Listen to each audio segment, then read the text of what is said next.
Hello everyone, members of Group 4 are now to discuss about classical school focused crime. So, the classical school was not interested in studying criminals, kaya nakipag-associate sila sa criminology na ang focus ay on lawmaking and legal processing. Classical school of criminology is based on the assumption that criminals choose to commit crimes after weighing the consequences of their actions. According to classical criminologists, individuals have free will to choose legal or illegal means to get what they want. In the classical school, Cesar Beccaria and Jeremy Bentham were the two writers of this period. And in their writings, they opposed the arbitrary and capricious nature of the criminal justice system of the time. They proposed that both law and the administration of justice should be based on rationality and human rights, neither which was then commonly applied. Cause of crime. Crime is the result of a rational decision based on a calculation of cost and benefit. When we say rational decision, ito yung mga makatwirang desisyon na base sa pagkalkula ng halaga ng benepisyo. Implication to criminals. Severe punishment within the framework of a rational legal system will deter criminal behavior. General deterrence. The idea of punishing the offenders will deter the rest of the society. So, alam naman natin kung ano yung offenders, diba? Offender is the person who committed crime. So, yung idea daw na pagpapunish sa mga offenders na ito is, sa pamamagitan nito is madidetermine pa natin yung iba pang mga mag-offend o yung mga magko-commit ng krimen dito sa loob ng ating society. It focuses on potential offenders. Potential offenders is ito yung mga posibleng magko-commit ng crime o gagawa ng mga krimen pero hindi pa actual. A crime control strategy that depends on the fear of criminal penalties such as long prison sentences for violent crimes. Ito is nakadepende daw sa mga criminal penalties na pwede nilang ikatakot o tatakot sa mga criminal na gagawa ng krimen. Which is example is yung long prison sentences or for how many years or a life sentence na napagkakakulong. The aim is to convince law violators that the pain outweighs the benefits of criminal activity. Ang aim daw nito is mag-convince sa mga law violators na ang pain o yung bigat o yung sakit na makukuha nila, yung mga penalty na makukuha nila is hindi daw worth it sa mga criminal activity na gagawin nila o ginawa nila at wala rin itong magagawang benepisyo, hindi sila mabibigyan ng benefit dito. It is the fear of severe punishment prevents people from committing crimes. O severe is mabibigat daw at striktong mga punishments ay pwedeng mapigilan nito yung mga tao na mag-commit o gagawa ng krimen. In other words, consequences deter o discourage o madi-discourage daw nito yung mga tao, yung mga citizens from exhibiting lawless behavior o yung mga crimes na walang katuturan o yung mga ganun. Madi-discourage daw nito yung mga tao na gumawa ng mga walang katuturang mga bagay o mag-isip ng mga ganun bagay na walang katuturan o yung mga walang silbing mga krimen. Ang isang example nitong general deterrence is that mandatory license revocation for repeat driving while intoxicated offenses. Dito daw is mare-revoke na yung license mo.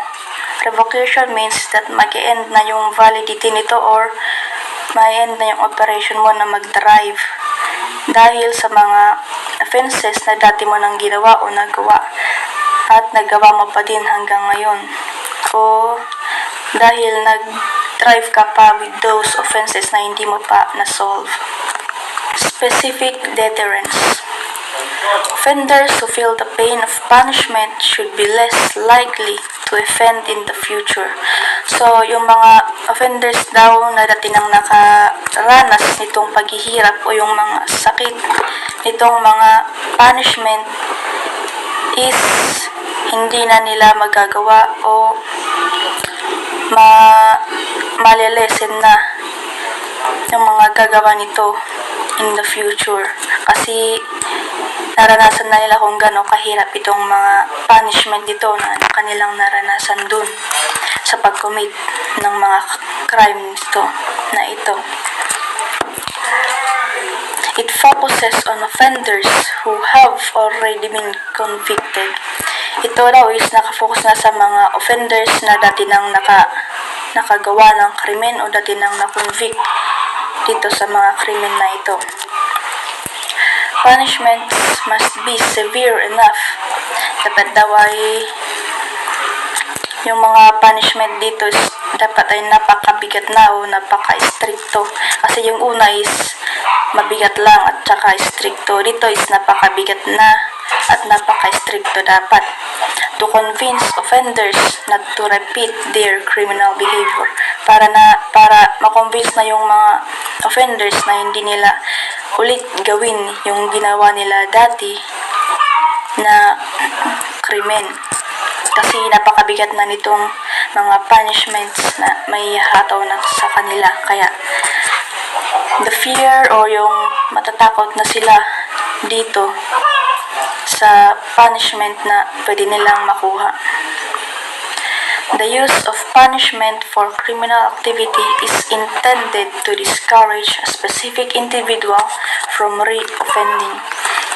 Ito nga, so madi-discourage na yung mga krimen o yung mga madi-discourage na yung mga criminal na gumawa ulit ng krimen o yung mag-re-offend ulit ng krimen kasi mabigat nga yung kaso na maipapatong sa kanila.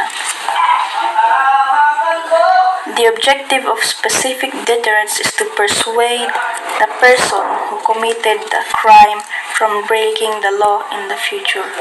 Ito nga, ipo-persuade niya yung tao na nag-commit na ng crime para hindi na ulit siya mag-commit ng crime in the near future. Kasi alam na niya na mabigat yung napakabigat na ng kaso na may ihahataw sa kanya kapag nag-ulit siya ng kanyang krimen na ginawa. It is the idea that if an individual for violating the law, their ensuing punishment will discourage them from committing future crimes. Ito nga, madi-discourage na sila sa paggawa ulit ng crime o yung mga panibagong mga krimen dahil sa mga punishment na ito.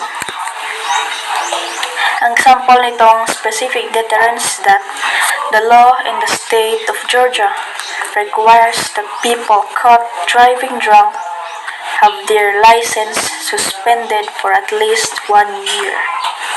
O dito is masususpend lang yung license nila kasi yung una is mare-revoke yung license nila sa pag-commit ulit o yung paggawa ulit ng crime na dati na nilang ginawa, yung mga offenses nila dati na hindi pa na-solve. Dito is masususpend yung kanilang mga license kapag nahuli silang nakainom na nagda-drive o nakainom na nagda-drive. Masususpend yung license nila for at least 1 year. O dito is 1 year lang. Doon is mare-revoke na yung license nila. What is rational choice theory? Rational choice theory refers to a set of guidelines that help understand economic and social behavior. This theory originated in the 18th century and is presented by Adam Smith. The theory postulates that an individual will perform a cost-benefit analysis to determine whether an option is right for them. This theory also suggests that an individual's self-driven rational actions will help better the overall economy. Rational choice theory in criminology views man as a reasoning actor who weighs means and ends, cost and benefit. The foundation of rational choice theory is behavioral choices that includes the choice of the person and engage in criminal activity based on intent or premeditation and that possible benefits outweigh the risk. And one of the purpose of rational choice theory is to model human behavior so social scientists can better understand the behavior of individuals and society as a whole. Rational theory looks at three concepts which are the rational actors, self-interest, and the invisible hand. So rational actors are the individuals in an economy who make rational choices based on calculations and the information that is available to them. Rational actors form the basis of rational choice theory. And self-interest also refers to actions that elicit personal benefit. Adam Smith explains that the best economic benefit for all can usually be accomplished when individuals act in their own self-interest. And the invisible hand is a metaphor for the unseen forces that move the free market economy. The term invisible hand first appeared in Adam Smith's famous work, which is The Wealth of Nations, to describe how free markets can incentivize individuals acting in their own self-interest to produce what is societally necessary.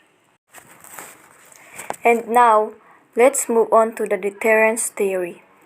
Deterrence theory refers to the scholarship and practice of how threats of limited force by one party can convince another party to refrain from initiating some other course of action. So Cesar Beccaria, 1738 to 1794, known as the father of deterrence theory, and the two utilitarian philosophers of the 18th century, Cesare Beccaria and Jeremy Bentham, formulated the deterrence theory as both an explanation of crime and a method for reducing it. Beccaria also argued that crime was not only an attack on an individual but also on society as well. It is the theory that criminal penalties do not just punish violators but also discourage after people from committing similar offenses. And one objective of this theory, one objective of punishment is to send a message addressed to the public at large. In this theory, there are two main goals which are the individual deterrence and general deterrence. The individual deterrence is the aim of punishment to discourage the offender from criminal acts in the future. The belief is that when punished, offenders recognize the unpleasant consequences of their actions on themselves and will change their behavior accordingly. And general deterrence is the intention to deter the general public from committing crime by punishing those who do offend. When an offender is punished by, for example, being sent to prison, a clear message is sent to the rest of society that behavior of this sort will result in an unpleasant response from the criminal justice system. And most people do not want to end up in prison, and so they deterred from committing crimes that might be punished that way.